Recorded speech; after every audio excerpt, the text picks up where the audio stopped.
How many times did that happen? More than you can count? Yeah. And it was one of those things, like I told her, I was like, I don't know what the fuck is going on with me. Like I sit here and I don't want to do this anymore. I'm tired. Kind of just everything from my childhood and everything through the teams and just everything just felt like it was hanging around my fucking neck, man. And I couldn't do it anymore. I was fucking tired. I feel like that's the common theme with dudes when they hit that spot, is that's what they say. I'm just so fucking tired. I just don't want to do it anymore. Just, like reality set in, like, that was it. I'm not coming back from that one. And we got through rehab. The med board had already started. We had hip surgery scheduled. We had my left shoulder scheduled. And it was going to be 3 years of surgery windows. I'm like, I can't fucking do this, man. That rehab was so bad. It took everything out of me. It was fucking miserable.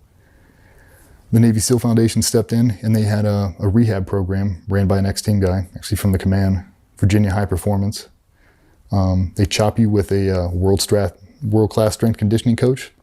They cater your meals. You do 2 workouts a day. You do the float tank, massage, hyperbaric. You do everything. And it's basically a 4-week block. You can extend and do 8 weeks. So I did 8 weeks with those guys. And I came out of that, no shit, in the best shape of my entire life. Really? I felt like I don't need to be retired. Like, I'm good. I was high as a kite. I was on every med I was already on. But I looked the part. I looked fucking great. And I still wanted to die inside. But my ego, it wouldn't let it go. Like, I can still do this. I can still do this. And then I couldn't. I just couldn't do it anymore. I ended up going to a neurobehavioral ward at Bethesda. So right across the street from NICO. It's called 7 East. And it is it's essentially a detox clinic.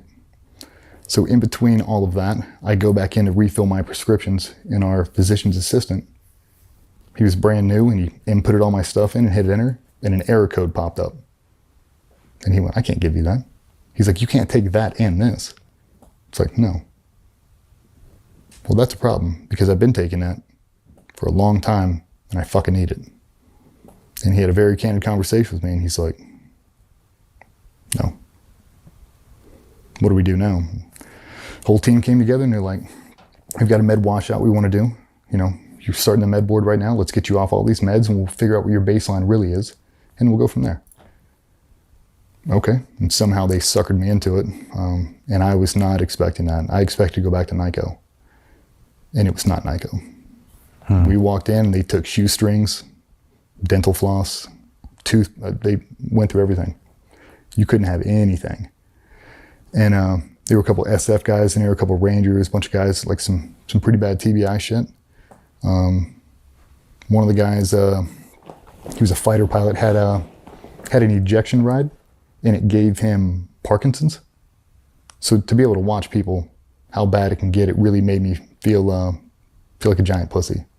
Like, you see how bad some of these dudes are. And I got there, and I never forget, man, she walked in, and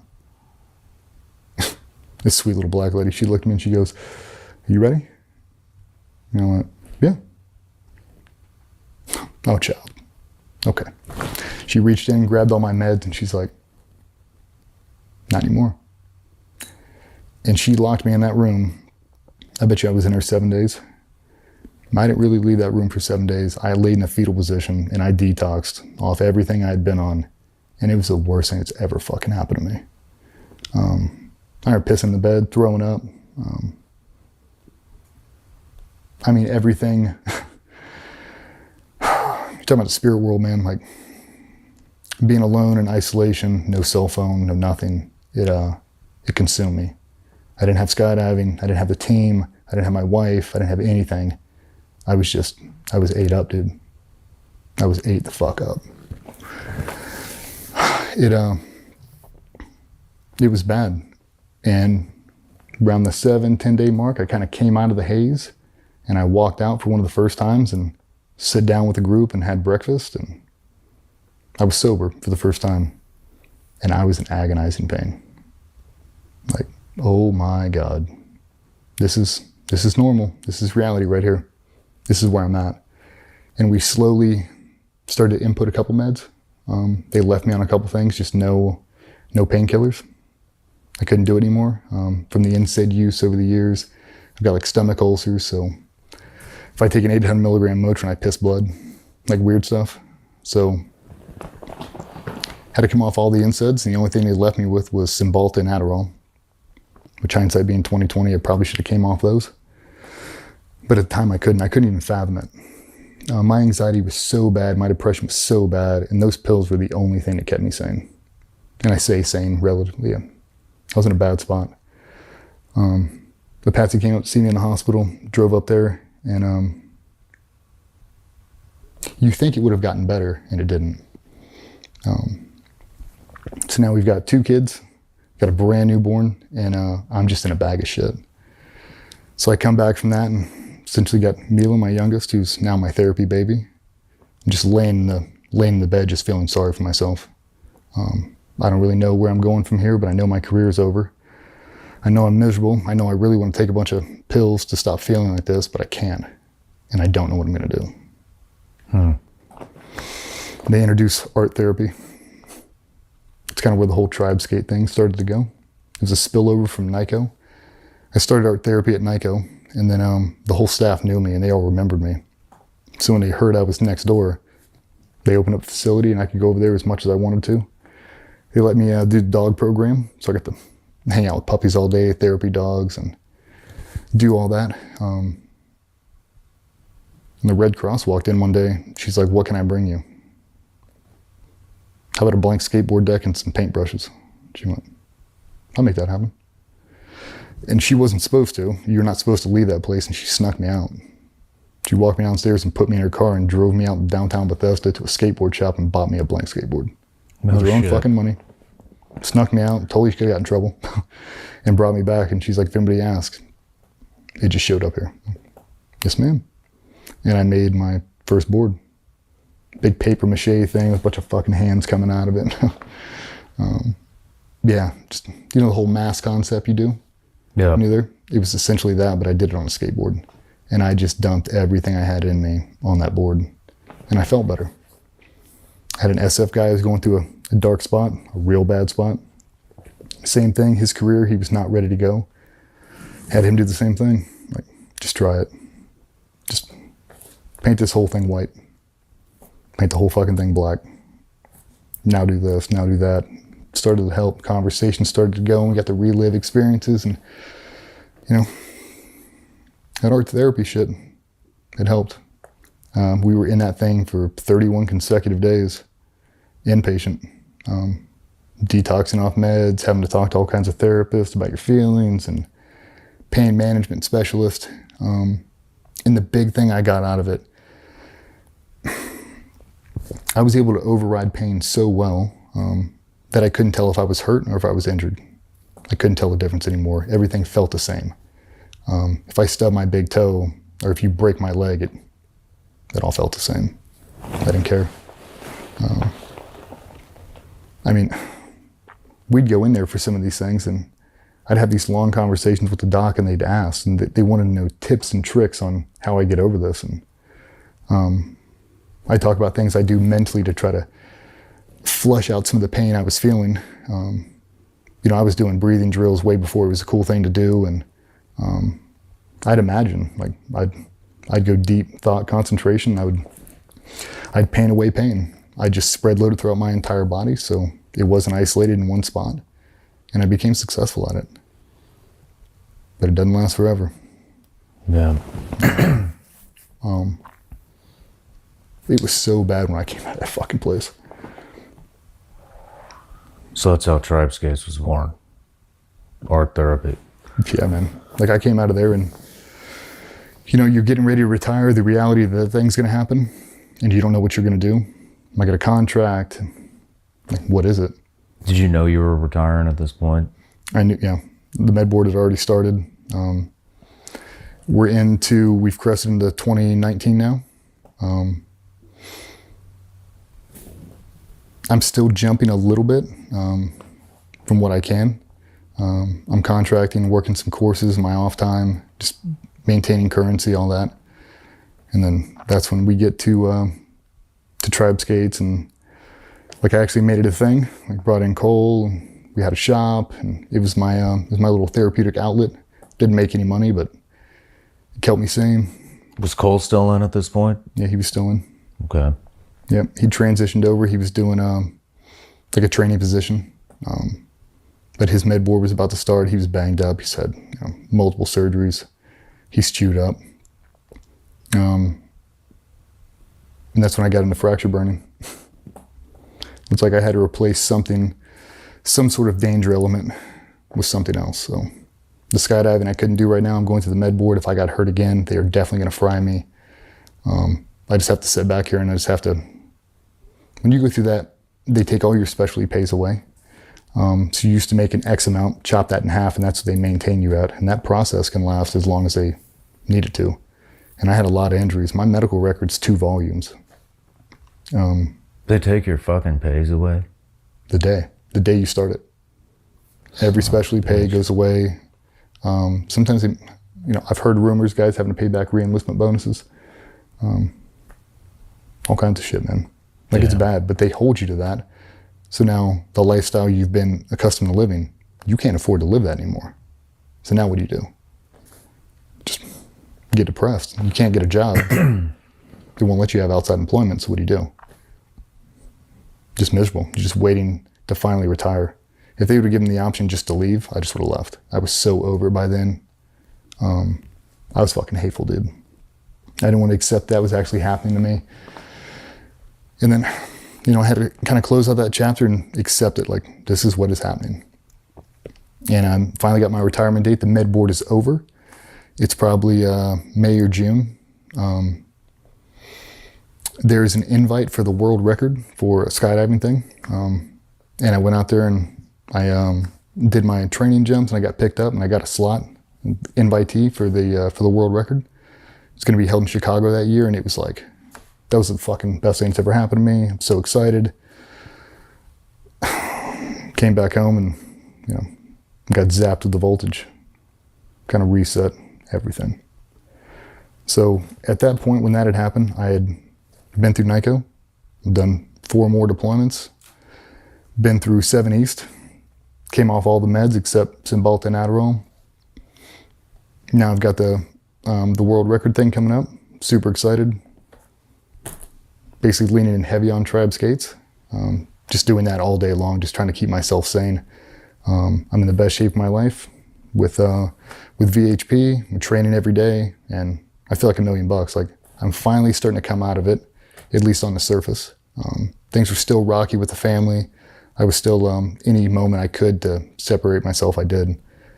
I mean, I do it now, just out of habit, but I'd be up at 5 a.m. every morning. There's no reason. I don't answer to anybody. And I'd go sand skateboards out in a fucking empty parking lot at 5 a.m. just to be by myself. I didn't want anybody there with me. I didn't know what I was going to do, man, but I knew it wasn't anything positive. Yeah. All right, let's move into Father's Day. 2019. Yep. So I started Tribe Skates. Started doing fracture burning. We were laying graphics, doing normal stuff, and fracture burning was kind of introduced to me. So you take a microwave transformer, you pull it out and you hook it up to jumper cables, and run a lead out to 110. There's no real safety measure.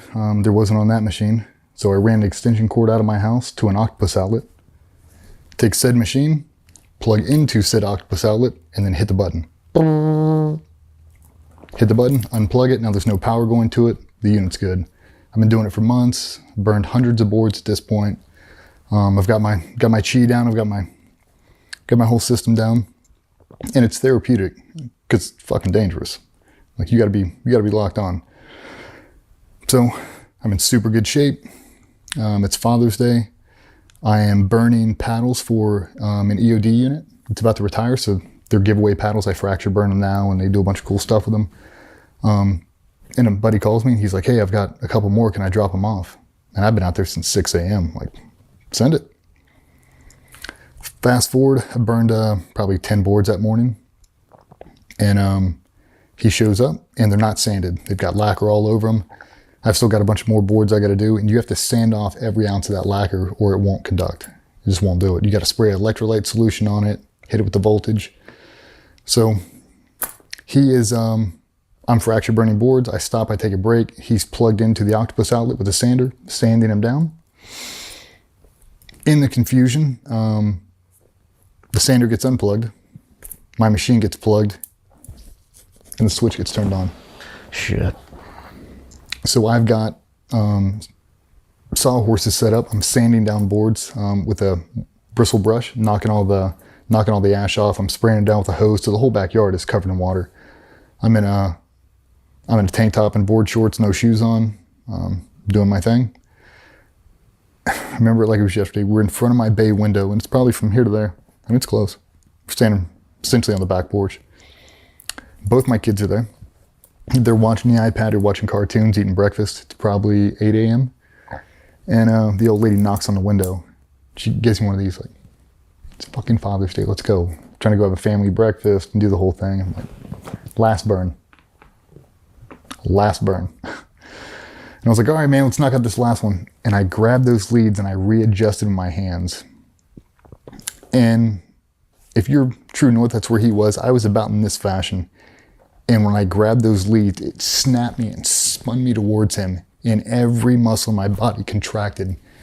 And I can remember my head fighting the urge. It wanted to slam back and touch my own spine. And I remember fighting it as hard as I could. I can remember my teeth heating up. And it felt like there was a copper spool. I could taste copper in the roof of my mouth fucking spinning.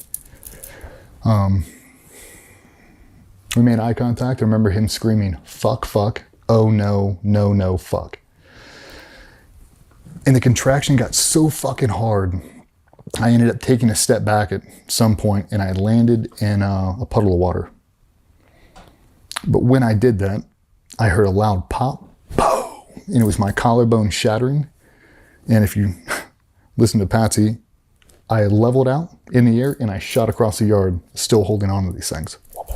Holy shit. I remember hitting the ground and skipping and having this thing.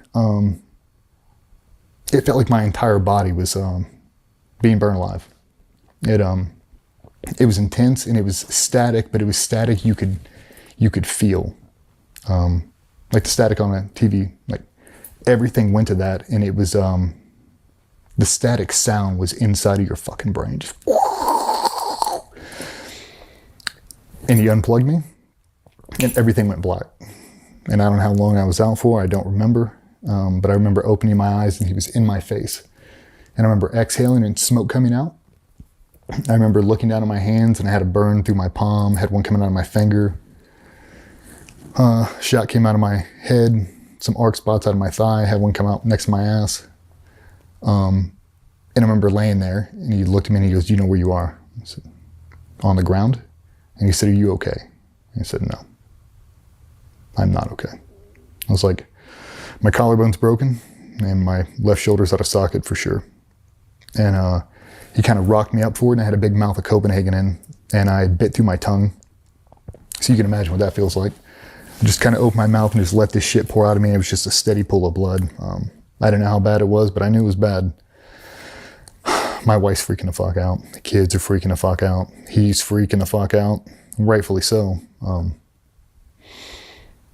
I told him, I do pretty good at keeping my composure in situations like that.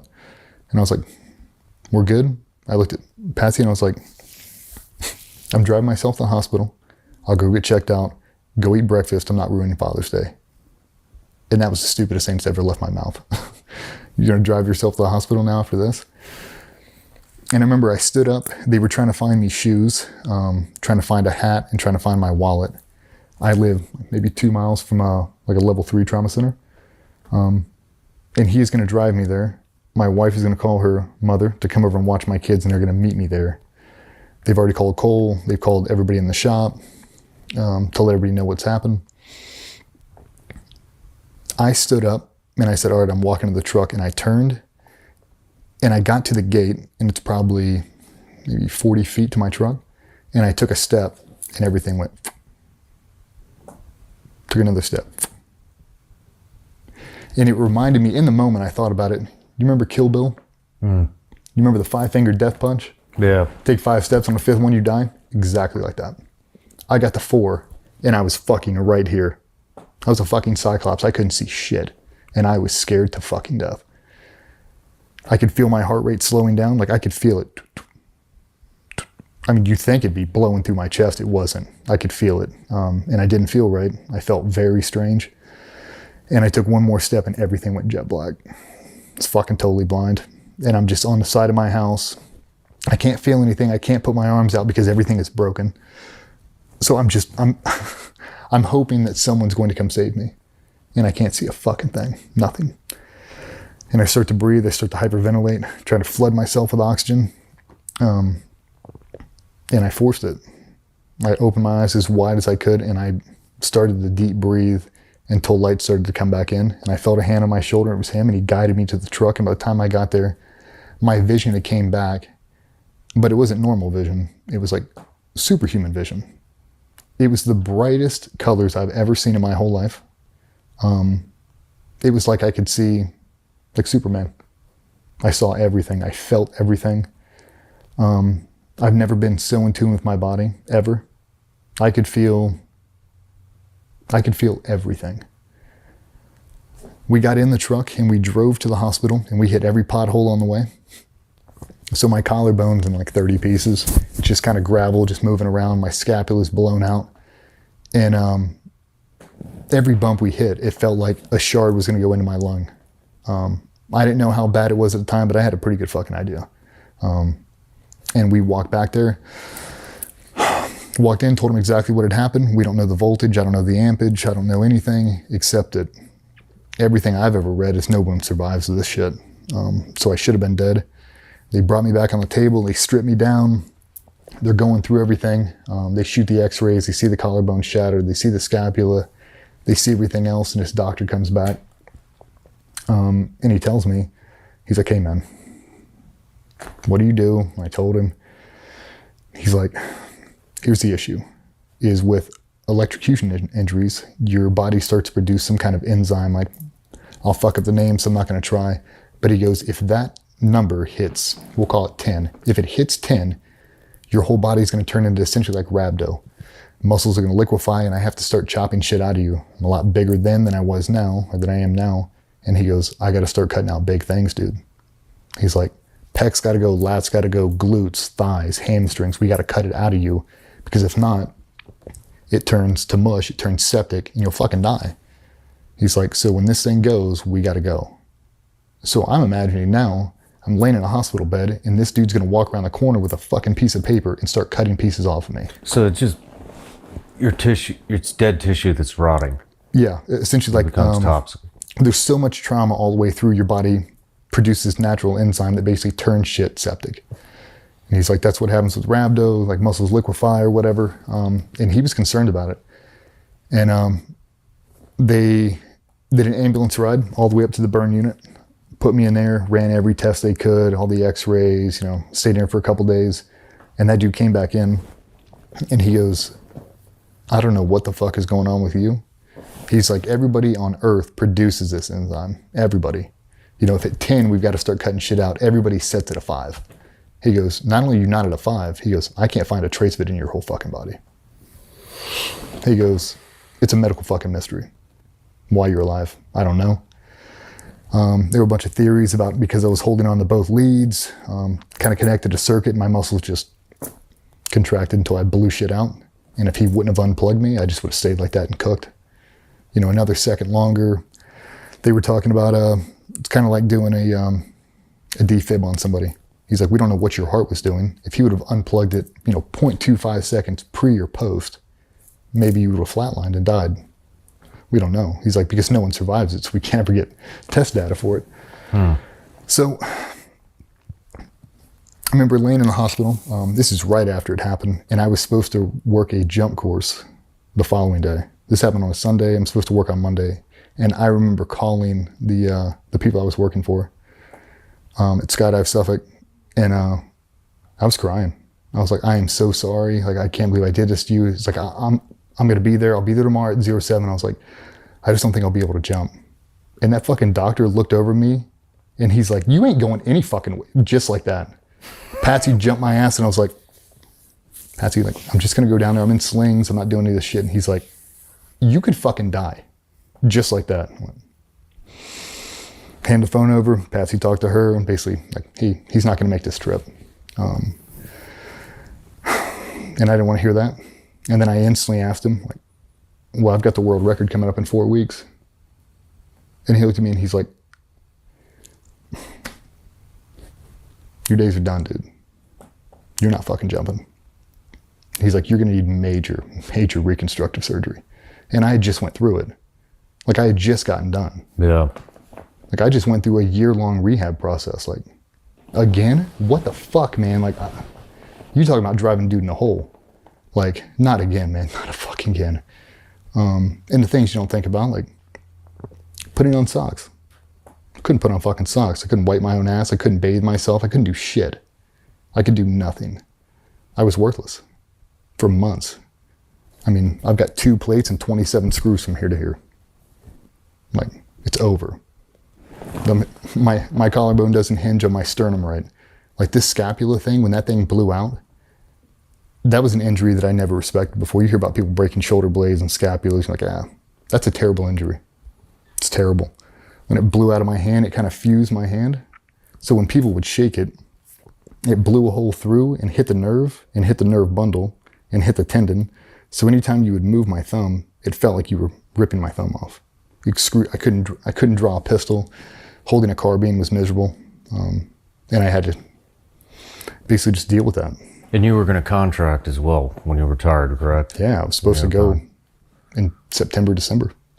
So that was out the window now. Oh, there's no way. Yeah, with the rehab it took, there's no way. Just had to keep pushing that date back further and further. Try to lean in heavy on tribe skates, but now I'm hurt.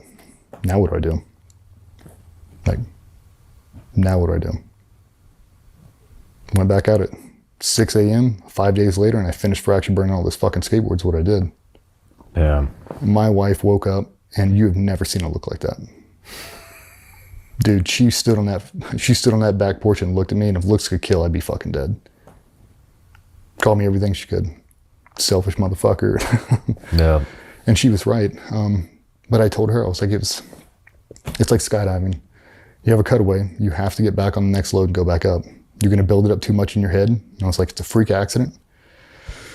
I'm lucky enough to be alive. And if I don't do it right now, I was like, this thing will define me right now. I was like, this isn't who I am. I can't let this fucking thing beat me. I have to do it again. And I think she understood. And we obviously have a different system now, and it's very controlled now. I don't let anybody do it around me. We cut that out of it. But that rehab coming back, the very next day we started. I called Vernon Griffith, my trainer, and we started the very next day with a 2-pound dumbbell. Doing the whole thing over again. And it was miserable. Damn. And you started GBRS group. So we had Tribe Skates, and then in 2019, right after that, we started GBRS. So that happened I retired in August.